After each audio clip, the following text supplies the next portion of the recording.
Des petites clés en plastique pour une finition haut de gamme. Vous allez me dire, Flo, quand même une voiture qui vaut plus de 30 000 €. Et on aurait peut-être aimé aussi avoir au catalogue la Clio Alpine avec... Parce que j'ai pu voir un petit peu des campagnes de rappel sur cette boîte. Là, je viens d'entendre des petites gouttes de pluie là sur le toit. 980 litres une fois la banquette arrière rabattue.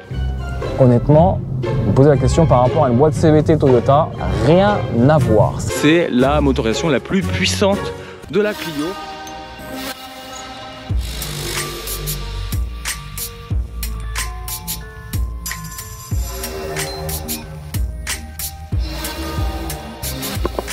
Allez, on commence le tour extérieur du propriétaire de cette très jolie citadine française. Et oui, il s'agit bien entendu de la nouvelle Clio. Et on commence par les clés et ce nouveau logo. Voilà, des petites clés en plastique qui pourra se ranger, glisser facilement dans la petite poche. Voilà, allez, on commence le tour extérieur. Ça va être assez rapide. Et que vaut ce moteur atmosphérique 4 cylindres hybride associé à 2 moteurs électriques? On verra ça dans quelques instants, mais je voulais quand même m'attarder sur l'aspect esthétique et cette configuration et surtout finition esprit Alpine avec ce bleu Iron facturé 800 €. Allez, on commence rapidement par les changements et les évolutions. Vous le voyez sur la calandre avant. On est sur quelque chose d'assez joliment réussi, un design qu'on apprécie ou pas. À vous de me dire un petit peu en bas dans les commentaires si vous vous appréciez ce facelift. Le nouveau logo qui apparaît sur la calandre, bien entendu, et puis on a quand même un travail de fait sur le design, notamment ici avec ces feux verticaux, des feux LED qui permettront d'y voir un peu plus clair, en tout cas qui permettront surtout de voir ce facelift, ce restylage sur cette nouvelle Clio, un capot aussi nervuré, musclé.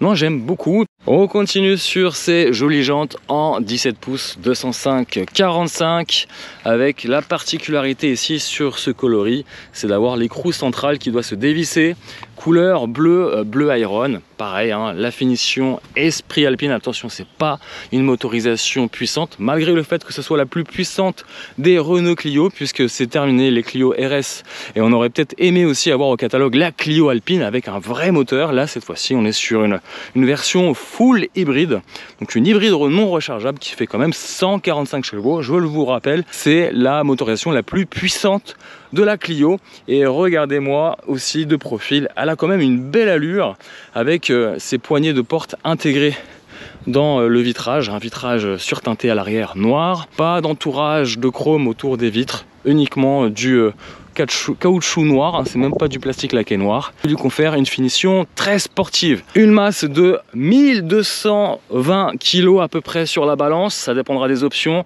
Admirez quand même ces jolies jantes, hein, avec un design assez bien travaillé, des disques qui sont ventilés non perforés, et on va voir à l'arrière, normalement on n'a pas de tambour mais des disques, et oui. Des disques aussi à l'arrière, donc ça c'est aussi rassurant au niveau du freinage. Et vous avez aussi des pas de porte aussi en couleur gris anthracite.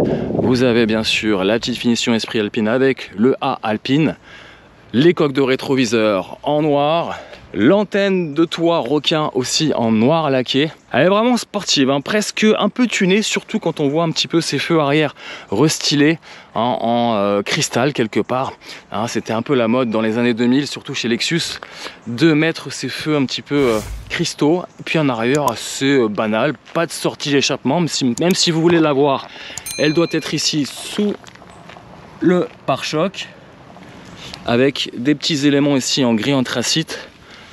Bon, écoutez, ça respire, on va dire, la qualité et surtout la sportivité, sans oublier le nouveau logo, bien sûr, avec l'écriture ici Clio en noir laqué. Puis pour repérer qu'il s'agit bien d'une hybride, on a le petit logo E-Tech hybride.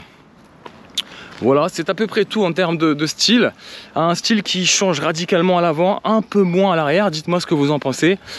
Nous sommes sur une motorisation hybride, vous avez quand même un petit réservoir, je dis bien petit puisqu'il fait 39 litres, il perd 3 litres par rapport aux versions thermiques essence et diesel.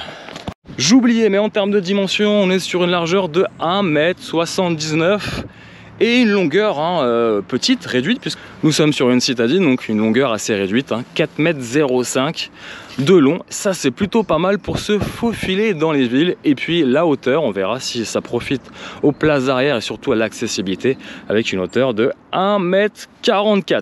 Je n'ai pas résisté à l'envie de vous montrer l'intérieur quand même. Signature française, Esprit Alpine. Regardez-moi cet intérieur, on va le voir juste après, mais quand même, il est pas mal du tout, hein. Et puis surtout cette sellerie qui, je trouve, tranche radicalement avec les autres finitions. Alors on est sur une finition haut de gamme, vous allez me dire, Flo, quand même, une voiture qui vaut plus de 30 000 €. C'est quand même pas mal, oui, c'est vrai que c'est pas mal. Bon, regardez, petite surpiqûre, couleur française, s'il vous plaît. Allez, j'arrête de vous faire languir, on voit ça juste après. Est-ce que cet intérieur a le mérite de s'appeler Esprit Alpine? La fermeture automatique à distance, c'est plutôt pratique ou non. Quand tu filmes, c'est un petit peu dérangeant. On voit tout de suite la contenance du coffre. Alors, le coffre fait 301 litres de volume de chargement et pourra dépasser à peu près 970-980 litres une fois la banquette arrière rabattue. C'est pas énorme comparé à une version essence ou diesel, puisque effectivement ces deux motorisations offrent un peu plus de coffre, 391 litres pour la version essence et 370 litres pour la version diesel. Alors pourquoi il y a moins de place sur cette motorisation hybride? Tout simplement parce que la petite batterie de 1,2 kWh brut prend un peu plus de place sur la partie arrière et le volume de coffre est pénalisé. Alors est-ce qu'on a un petit rangement? Oui, on a un rangement avec une roue de secours, hein, facturée en option. Je vous dirai le détail des options de ce véhicule. Ah, j'avais pas vu, je me permets d'ouvrir le coffre. On a le petit subwoofer Bose ici qui prend pas trop de place dans le coffre. Ça, c'est une option supplémentaire, hein, à 600 €, puisque c'est le système hi-fi Bose qui va permettre de ravir un peu les fins mélomanes, ceux qui apprécient la musique dans une Clio. Alors, j'ai lu un petit peu vos commentaires sur les différents essais qu'on a pu faire sur cette motorisation. Et globalement, vous êtes tous assez satisfaits, en tout cas pour les propriétaires. Donc ça, c'est plutôt une bonne nouvelle. On retrouve aussi les mêmes consommations, 3,7 litres, 4 litres au 100. Donc ça, c'est plutôt aussi intéressant. Ça veut dire que nos tests sont assez réalistes. Alors, freinage. Écoutez, sensibilité du freinage est assez correcte. En tout cas, il n'y a pas de surprise, hein. Ça freine plutôt bien. Et il n'y a pas de pédale spongieuse. On essaie de trouver le mordant. Le mordant se trouve directement. Allez, test du confort. Petit dodane. Écoutez, c'est plutôt pas mal. Hop. Et relance efficace. Bon, par contre, là, je viens d'entendre des petites gouttes de pluie là sur le toit. On sent que l'épaisseur de la carrosserie a été réduite à son minimum sur cette Clio. C'est pas trop grave, ça me dérange pas et c'est pas surprenant sur une citadine. Alors, vous êtes nombreux à m'avoir posé la question sur l'essai de la Clio 5 phase 1, là on est sur la phase 2, sur la boîte à crabot à 4 rapports. Il faut savoir que cette boîte, elle est assez complexe. Elle nécessite déjà 2 rapports dédiés à l'électrique, au moteur électrique.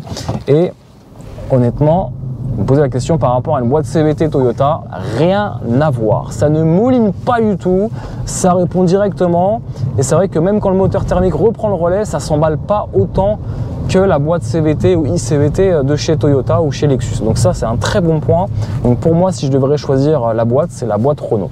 Mais, je dis bien un mais, parce que j'ai pu voir un petit peu des campagnes de rappel sur cette boîte assez complexe, boîte à crabot à 4 vitesses. Il y a apparemment 2 types d'anomalies remontées dans les ateliers Renault. Jusqu'alors, depuis 2020, on n'avait pas vraiment de retour sur la fiabilité, enfin il y avait très peu de retours, donc on pouvait se dire que la boîte était plutôt fiable. Là, on a quand même des remontées qui concernent presque 3 boîtes sur 4 à peu près, donc ça commence à faire, donc il faudra faire très attention. Il y a 2 types de problèmes. Il y a un problème sur une fuite, donc ça apparemment il y a juste un joint torique, il me semble, à remplacer. Et puis vous avez carrément un autre message sur le tableau de bord avec l'impossibilité de démarrer en électrique. Ça, c'est un peu plus problématique et apparemment ça nécessite le changement de boîte de vitesse. J'ai regardé un petit peu les prix des boîtes de vitesse, c'est à peu près 1900-1800 € sans la pause. Donc voilà, vous êtes prévenus, mais en tout cas si votre voiture est sous garantie, il n'y a pas vraiment de souci. Bon, en tout cas, il pleut, c'est la fête à la grenouille, mais personnellement, elle se débrouille très bien en ville, hein. C'est son terrain de jeu, hein. La ville, la Clio, de par son gabarit, et surtout ici dans cette version hybride, l'impression de rouler dans une voiture électrique en silence. On a presque envie de chuchoter tellement c'est silencieux. Là ici j'entends juste les gouttes frapper la vitre, le pare-brise et la carrosserie qui résonnent un peu. Sinon sans ça, écoutez la mélodie du clignotant quand même s'il vous plaît. Allez, on va tester le rayon de braquage. 10,9 mètres. Ouais, ça braque, ça braque, ça braque. Alors c'est pas la grande folie, mais écoutez, en ville, ça fait le taf. Voilà. Allez, le confort, les petits trottoirs. Ouais, écoutez, hein, malgré les jantes de 17 pouces, elle reste assez confortable. J'étais en train de lire aussi vos commentaires alors, sur la dernière vidéo, Esprit Alpine, rien d'Alpine du tout, il n'y a rien de sportif, je suis d'accord avec vous, hein, clairement c'est une finition.